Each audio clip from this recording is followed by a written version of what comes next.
उज्जवल Bharat news, देश की प्रखर आवाज। अब नए अंदाज।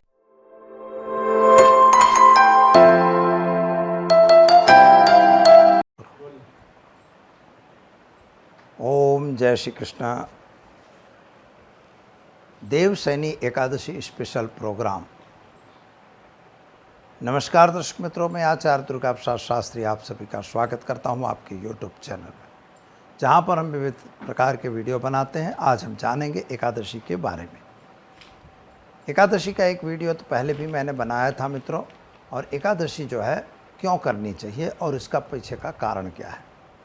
तो सबसे पहली बात यह है कि एकादशी का व्रत जो है वह हमारे जीवन के लिए एक अच्छा और इम्पॉर्टेंट पार्ट है। हमारे जो ऋषि लोग थे, हमारे गुरु लोग थे, उन लोगों ने जो भी सिस्टम बनाई थी वह हमारी बॉडी को एक्यूरेट रखने के लिए बनाई थी।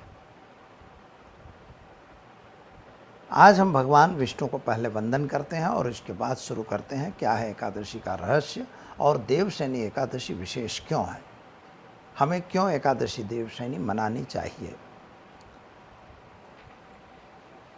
तो देवशयनी एकादशी इस वर्ष 17 तारीख को होने वाली है। 17 तारीख को एकादशी व्रत है। सुबह 10 बजे से प्रारंभ हो रही है, पूरी रात तक रहेगी। इसलिए एकादशी व्रत जो है वह हमें 17 तारीख को करना है, यानी 17 जुलाई 2024। मित्रों, इसके लिए भगवान विष्णु को पहले वंदन करते हैं। ओम नमोस्तु अनंताय सहस्रमूर्तये सहस्रपादां शिशिरोरुबाहवे सहस्रनामे पुरुषाय शाश्वते सहस्रकोटि युगधारिणे नमः। भगवान के चरणों में वंदन कर और शुरू करते हैं हम कि किस तरह से एकादशी का व्रत करेंगे। मित्रों, एकादशी जब आने वाली है, सबसे पहली बात यह है कि हमारा मन जो होता है, एकादशी व्रत क्यों करना चाहिए इस पर हम जाते हैं। तो जब चंद्रमा वास्तव में एकादशी के समय में उसकी स्थिति पूर्ण मून के डे पर जा रही है, पूर्णिमा की तरफ बढ़ रही है।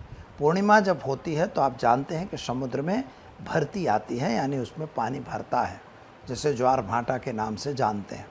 तो जब उसमें पानी ऊपर आने लगता है, इसका मतलब है कि आपकी जो बॉडी है, तो शरीर में भी ब्लड का सर्कुलेशन ऊपर की तरफ चलता है। जब ऊपर की तरफ चलता है उस समय तुम्हारी मानसिक स्थिति खराब होती है। जब हमारी मानसिक स्थिति खराब होने लगती है तो हमें उससे ही कंट्रोल करना है। तो आप उसको कैसे कंट्रोल कर सकते हो? तो ऋषियों ने उसका उपाय बताया है कि आप व्रत कर लीजिए, खाना पीना मत खाइए,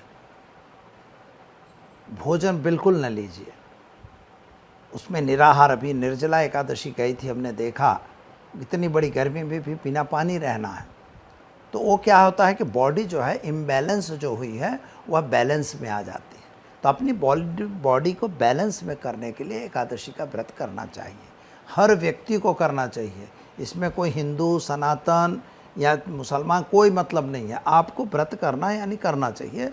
15 दिन में एक दिन हमें हमारे शरीर को कष्ट देना चाहिए, जिससे हमारे अंदर का जो ऑर्गन्स हैं, सभी ऑर्गन्स सही हो जाते हैं। अब ये है कि हम एकादशी जो व्रत करते हैं कैसे करेंगे ये भी हम जानेंगे, लेकिन इसके पीछे का रहस्य जो देवशयनी एकादशी क्या है। तो मित्रों, देवशयनी का मतलब हुआ देवता लोग सो गए, ऐसा अर्थ होता है। और देवशयनी और देवउठी 2 एकादशी हैं। तो देवशयनी में जब भगवान देवता लोग सो गए ऐसा नहीं होता, भगवान या देवता कभी सोते नहीं हैं। परंतु अन्न एव ब्रह्म, हमारे वेदों में लिखा हुआ है अन्न एव ब्रह्म, अन्न ही ब्रह्म है। तो जब अन्न ही ब्रह्म है तो हमें अन्न को सुलाना है, यानी आषाढ़ का महीना है, खेतों में अन्न बो गए हैं, वे अन्न सब पृथ्वी के अंदर चले गए। अंदर चले जाने से कारण आपके घर में मतलब जो है अन्न यानी देव, वो देवता सो गए। धीरे धीरे उनमें अंकुरण फूटेगा, फिर बड़े होंगे, वो अलग बात है। यानी यही है देवशयनी, शयन करना, देवताओं का शयन होना। हाँ, ये बात है कि इस समय क्या मुहूर्त बंद कर दिए जाते हैं। तो मुहूर्त बंद करने के पीछे भी कारण है। क्योंकि इस समय में क्या होता है, गुरु हैं, शुक्र है, ये सब अस्त होते हैं। तो ऐसी अस्त की परिस्थिति में हम कोई शुभ काम नहीं कर सकते, जैसे वास्तु है, शादी है, नहीं। तीसरी बात क्या है इसका कारण कि इतनी बड़ी बरसात है।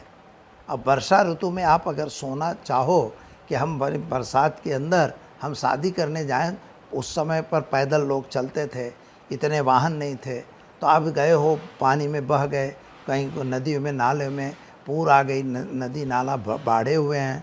तो इन सब बाढ़ों से बचने के लिए भी हमको क्या करना होगा, इसलिए इस समय पर ये सब बंद कर दिया जाता है। साधु और सन्यासियों के लिए जो है यहाँ से चतुर्मास का प्रारंभ हो जाता है, यानी 4 महीने तक ये लोग एक जगह स्थिर हो जाते हैं। धार्मिक क्रिया, धार्मिक ग्रंथों का वांचन और धर्म की शास्त्रों का प्रवचन वगैरह कार्य किए जाते हैं। इसलिए इसे देव सैनी कहा जाता है, यानी भगवान की आराधना करो और आराधना करके अपनी जो भी महेच्छाएँ हैं परिपूर्ण करिए। भगवान विष्णु की सेवा करना, भगवान विष्णु का पूजन करना, उनके निमित्त व्रत करना, यह उसका नियम है। दान करिए, पुण्य करिए, कहीं भी दान आप दे सकते हो, खूब पुण्य कर सकते हैं। लोगों को मतलब जहाँ साधु भंडारे कर रहे हैं वहाँ आप अपना अनुदान कीजिए। कोई अंधजन मंडल में जाइए, कोई अपंग विद्यालयों में दीजिए, कहीं भी आप अपना दान कर सकते हैं। दूसरी बात क्या है कि जब दान कर रहे हैं तो दान का पुण्य भी आपको मिलेगा। चतुर्मास में किया हुआ फल जो है वो अच्छा फल अपने को प्राप्त होता है, इसलिए एकादशी व्रत करना चाहिए। करेंगे कैसे, तो सुबह उठेंगे, नहा धोकर एक संकल्प लेंगे, भगवान विष्णु का पूजन करेंगे, उनकी आरती वगैरह करेंगे। वहाँ भोजन वगैरह लेना नहीं होता। और इसके बाद आपको क्या करना होता है कि भगवान के लिए आपको पूरा दिन व्रत रखना है। जब द्वादशी प्रारंभ हो तो एकादशी व्रत का पारणा कर लिया जाता है। जो पारणा आपका जो होगा वो 8 तारीख को सुबह 9 बजे के आसपास होने वाला है। तो उस समय आपको पारणा करके और भगवान का उस समय व्रत का संकल्प तोड़ना होता है। फिर आप भोजन लीजिए, शाम के टाइम फिर नहीं खाना है। दशमी को सुबह खाना है, शाम को नहीं। एकादशी पूरा दिन निराहार रहना है और द्वादशी को एक टाइम खा के, और द्वादशी को एक टाइम खाइए, शाम को भोजन नहीं लेना है। यह उसका व्रत करने का नियम है। अगर इस तरह से आप व्रत करते हैं तो आपके शरीर में रही हुई व्याधियाँ, रही हुई पीड़ाएं अवश्य दूर होती हैं। और भगवान विष्णु के मंत्र ओम नमो भगवते वासुदेवाय, ओम नमो नारायणाय, अथवा तो विष्णु सहस्त्रनाम या गोपाल सहस्त्रनाम आदि का पाठावृत्ति भी आप कर सकते हैं या पाठ करिए। इससे आपको अच्छा फल और पुण्य दोनों प्राप्त होता है।